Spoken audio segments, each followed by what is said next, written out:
जय हिंद, जय महाराष्ट्र। आप देख रहे हैं मुंबई खबरनामा। इंटरनेशनल रैकेट का पर्दाफाश किया है, जहां इंडियन यूथ को साइबर स्लेवरी के लिए थाईलैंड और म्यांमार भेजा जा रहा है। पुलिस को कॉन्फिडेंशियल इंफॉर्मेशन के थ्रू मालूम हुआ कि अगस्त 2025 में एक शख्स आसिफ खान, जो मीरा भाईंदर के नया नगर एरिया में रहने वाला है, अपने साथी अदनान शेख के थ्रू सैयद इर्तिजाज हुसैन और अमर रखड़वाला नाम के लोकल यूथ को पहले थाईलैंड भेजा और फिर इनलीगल म्यांमार भेजा गया है साइबर स्लेवरी के लिए। विक्टिम्स ने बताया करने पर पता चला कि उन्हें म्यांमार में एक चाइनीज और इंडियन नेशनल के साइबर फ्रॉड कंपनी जिसका नाम था UU8 में काम करने पर मजबूर किया गया। यहाँ विक्टिम को ट्रेनिंग दी गई कि कैसे फेसबुक पे फेक गर्ल्स के नाम से अकाउंट बनाकर इंडियन अब्रॉड को फंसाया जाए। उन्हें व्हाट्सएप नंबर लिया जाता है और फिर उन्हें क्रिप्टो करेंसी या बिटकॉइन में इन्वेस्ट करने के लिए ट्रैप किया जाता है। विक्टिम ने यह भी बताया कि उन्हें कंपनी के बिल्डिंग से बाहर जाने की परमिशन नहीं थी और अगर काम करने से मना करे तो उन्हें फिजिकल टॉर्चर किया जाता था। इसके अलावा छोड़ने के बदले आरोपी ने उनसे $7,000 यानी 6 लाख रुपया इंडियन करेंसी में फिरौती के तौर पर 5 अलग अलग इंडियन बैंक अकाउंट में डिपॉजिट करवाने पर मजबूर किया। कंप्लेनर ने कंप्लेन पर नया नगर पुलिस स्टेशन ने IPC के सेक्शन के अंडर केस रजिस्टर कर दिया गया है।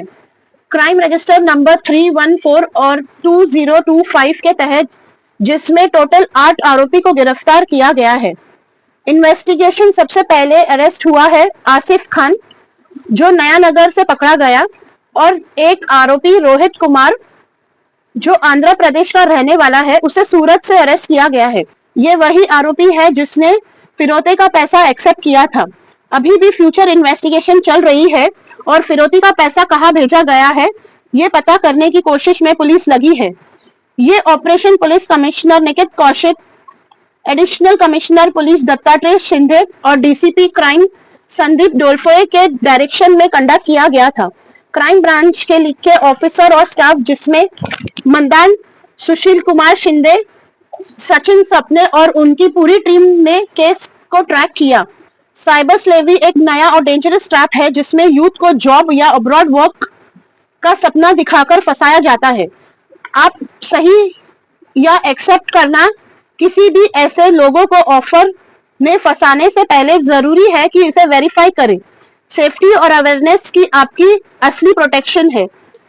ये थी बड़ी खबर। अगर आपको वीडियो और इंफॉर्मेशन अच्छी लगी हो तो वीडियो को लाइक करें, शेयर करें और सब्सक्राइब करना ना भूलिए। आप देख रहे हैं मुंबई खबरनामा, जनता की आवाज सच के साथ।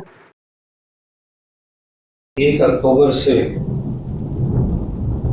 पूरे देश में महीने भर का एक साइबर अवेयरनेस प्रोग्राम चालू है। ये साइबर अवेयरनेस प्रोग्राम महाराष्ट्र में भी चालू है। 3 तारीख को इसका औपचारिक उद्घाटन माननीय मुख्यमंत्री साहब ने किया था। मीरा भाईंदर वसई विरार कमिश्नरेट भी इसमें सहभागी है और अनेक प्रकार के कार्यक्रम या इस महीने में आयोजित किए जा रहे हैं। इसी दरमियान पिछले कुछ दिनों में इसी मुहिम का भाग साइबर फ्रॉड्स के बारे में और ऑर्गेनाइज रैकेट के बारे में एक महत्वपूर्ण जानकारी यूनिट 1 को मिली। जानकारी के ऊपर जब अधिक उसके बारे में विश्लेषण किया गया तो ये सामने आया कि एक अंतर्राष्ट्रीय रैकेट चालू है जिसमें भारतीय युवकों को प्रलोभन देके, उनको धोखा देके विदेश में ले जाया जाता है। और इस पर्टिकुलर केस में भारतीय युवकों को थाईलैंड में लेके जाया गया। उसके बाद वहां से लैंड रूट से उन लोगों को म्यांमार में ले गए। वहां पे आर्म्ड कैंप्स में उनको रखा गया उनकी मर्जी के खिलाफ। वहां पर उन लोगों से जबरदस्ती साइबर फ्रॉड्स उनसे करवाए गए। अनेक प्रकार के विभिन्न साइबर फ्रॉड्स उन लोगों के जरिए करवाए गए, जैसे फेक प्रोफाइल्स तैयार करना, भारतीय लोगों को कांटेक्ट करना, उनकी पर्सनल इंफॉर्मेशन, विश्वास उनका जमा करके उनके बारे में उनकी पर्सनल इंफॉर्मेशन निकालना, इस प्रकार के अलग अलग प्रकार के साइबर फ्रॉड्स उनके द्वारा कराए गए।